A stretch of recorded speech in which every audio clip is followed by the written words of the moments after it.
자, 세 번째 시간 들어가도록 하겠습니다. 자, 세 번째는 이제 병원식으로 들어가요. 그래서 그 먼저 표를 먼저 이해해 보시면은 일단 병원식의 종류는 세 가지로 나누어요. 그래서 일반 병인식, 특별 병인식, 검사식이라고 하고요. 특별 병인식 같은 경우에 밑줄 하시고 특별 병인식의 경우에 이거를 바로 이제 우리가 보통 치료식이다 혹은 환자식이다 라고 말하는 거예요. 그래서 치료식 환자식은 예를 들어서 같은 병실에 6인실이야. 6인실인 경우에 뭐 대부분 비슷하게 들어와 있지만은 한 사람은 만약에 당뇨로 들어와 있고 한 사람은 뭐 골절로 들어와 있고 소화기계 질환으로 들어와 있다면은 6사람의 식단이 다 다를 수 있잖아요. 그러니까 각각가 환자에 따라서 질환에 따라서 달라지는 그 식사를 우리가 바로 특별병인식, 치료식, 환자식 이렇게 표현을 해요. 같은 말.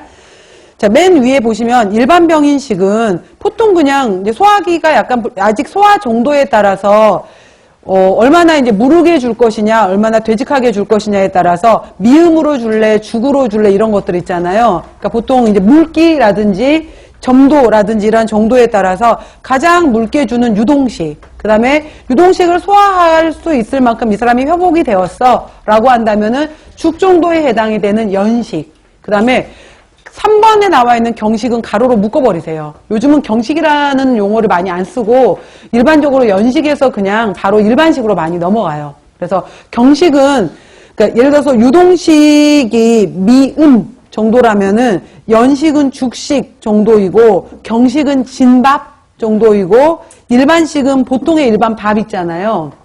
아, 물기나 그 되직한 정도에 따라서 나누어지는구나 라고 보는 것이 일반 병인식이고요. 그 다음 잠깐 이제 제가 설명드릴 게 특별병인식인데 앞으로 이제 우리가 그 다음 시간부터 들어가게 되면은 소화기계 질환, 뭐 당뇨, 심혈관계 질환 쭉 들어가잖아요. 그러면은 환자에 따라서 예를 들어서 이 사람이 급성 간염 환자다라고 하게 되면은 이 사람한테 열량은 어떻게 줄 거야? 당질은 어떻게 줄 거야? 단백질은 어떻게 줄 거야? 비타민은 어떻게 줄 건데 그 중에서도 또 무기질 파트는 어떻게 할 거야? 특별히 이 사람은 섬유소 부분은 어떻게 처리해 줄 것인지, 그 밖에 이 사람은 뭐 어떤 것들을 더 유의를 해야 돼? 이런 식으로 해서 환자마다 이제 다 달라질 거 아니에요. 그랬을 때 이 급성 간염 환자다라고 한다면은 일단 초반에 이 사람의 경우에 크게 식사에 거부감이 없다면은 고열량으로 주자. 그 다음에 당질의 경우에도 단백질 보충을 해주고 단백질을 보완해주기 위해서 단백질도 당질도 충분히 공급해주자.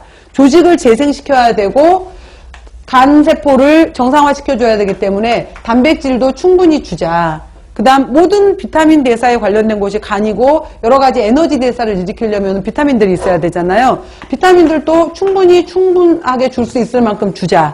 자, 무기질 같은 경우에도 다 잘 주는 건 마찬가지인데 이 사람 같은 경우에 여러 가지 중에서 나트륨이 많아지면서 지금 문제가 되고 있기 때문에 다른 무기질은 주지만은 나트륨 부분은 다소 좀 우리가 조절하도록 하자. 그 다음 섬유소 같은 경우에 크게 문제는 없지만은 아직은 소화가 잘 돼야 되기 때문에 불용성에 해당이 되는 이 거친 섬유소 부분에 해당이 되는 것은 다소 소화흡수에 문제가 될 수 있기 때문에 좀 빼주자.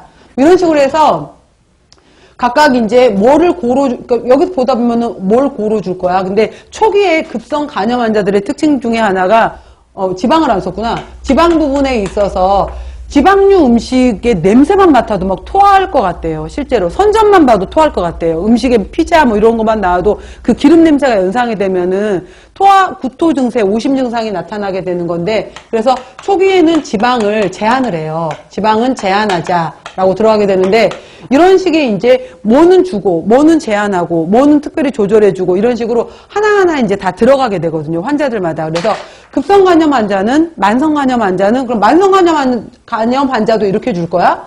만성간염 환자 같은 경우에는 나 간염 환자야. 잘 먹어야 돼. 너무 장기화돼 버리면 오히려 지방간으로 가버리게 돼요. 그렇기 때문에 그 환자 정도에 따라서 이제 이러한 수치들이 달라질 수가 있거든요. 그래서 그 기준에 해당이 되는 기본적인 것들이 이 내용들이에요. 지금부터 설명하는 것들. 그래서 지금 설명하는 것들은 아, 이런 내용들이 앞으로 나오겠구나. 오늘은 첫 번째 시간이기 때문에 이해하시면 돼요. 그래서 1번에 나오는 것이 열량 조절식이라고 나와 있는데 여러분들 아까 제가 그 남자인 경우에 보통 일반적으로 물론 이 사람의 활동 정도가 저활동이냐, 중등 강도냐, 고강도에 따라서 달라지겠지만은, 보통의 칼로리의 경우를 우리가 일반적으로 잡는 게 몇 칼로리라고 그랬어요? 그죠? 그러니까 여자부터 본다면은 2000에서부터 2400 정도까지를 보통 일반적으로 하루에 잡는 칼로리예요. 필요 칼로리. 그래서 이거보다 많아진다면은 고에너지식, 고칼로리식이라고 하는 거고, 이거보다 낮아진다면은 저칼로리식이라고 하는 거예요. 그러면 아까 여러분들 우리가 이런 에너지를 낼 수 있는 게 크게 세 가지가 있었잖아요. 세 가지가 더해졌죠. 첫 번째 60에서 70에 해당이 되는 게 무엇이었나요?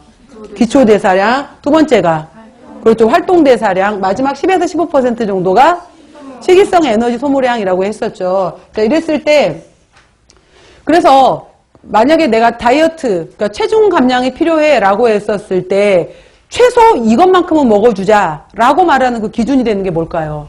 그렇죠. 기초대사량. 그래서 남자는 그 최저를 1500 정도로 보고 여자는 그 최저를 1200 정도로 봐요. 그래서 이렇게까지 낮춰주는 경우를 보통 이제 저에너지식이라고 얘기를 하는 거고, 이 사람은 화상 환자야. 빨리 재생을 해줘야 되고 에너지를 빨리 만들어줘야 되고, 아까 아나볼리즘 여러 가지 이런 걸 만들어주려면은 이 사람은 4000칼로리까지도 필요하겠어. 이런 경우를 고에너지식이라고 하는 거예요. 그래서 기준을 잡아놓으시면 이해하기 편해요. 2000에서 2400 정도를 기준으로 해서 낮아지면 저에너지식, 높아지면 고에너지식이라고 하는구나 라고. 그래서 고칼로리식에 해당이 되는 것은 외상이라든지 감염이라든지 화상이라든지 내 몸이 지금 계속 분해가 일어나고 있고 빨리 합성을 해줘야 돼. 그래서 그 고칼로리식 옆에다가 대략 2800에서 4000까지 써놓으세요. 2800에서 많으면 4000까지도 줄 수 있다라는 내용이고요. 저칼로리식은 좀 줄여야 되는 사람들. 그래서 비만이라든지 고혈압이라든지 당뇨라든지 고지혈증, 요즘은 이제 지금 같이 저도 여기 책에 혼용되긴 했지만은 고지혈증 이랬는데 최근에는 고지혈증이라고 하지 않고 이상지질혈증이라고 하잖아요. 이유가 뭐야, 여러분들? 그 고지혈증에 말하는 것 중에 물론 LDL이라든지 TG라든지 VLDL이라든지 이러한 것들은 높아지지만은 높아져야 될 누가 낮아져요? HDL이 낮아져 버리기 때문에 이것 때문에 고지혈증 그러면은 얘는 그럼 이렇게 나올 수가 있잖아요. 그래서 고지혈증이라는 용어보다는 이상지질혈증, 그래서 이 말을 쓰는 거예요. HDL 때문에. 그래서 이상지질혈증에 해당이 되는 건데 이러한 사람들의 경우에는 조금 줄일 필요가 있겠다. 그래서 이때는 여러분들 부득이하게 이 사람한테 기초대사량 값에 해당이 되는 1200, 1500 정도로 칼로리 제한을 시켜줘 라고 할 때는 뭐를 먹어주는 게 좋아요? 비타민 무기질 보충제를 같이 먹어주는 게 필요해요. 그래서 비타민 무기질 보충이라고 써놓으세요. 옆에다가 비타민 무기질 보충. 그러니까 줄일 때는 잘못하면은 소량으로 필요한 비타민 무기질까지도 줄어들어 버릴 수 있잖아요. 그렇기 때문에 비타민 무기질은 보충해주자. 그러니까 보충제.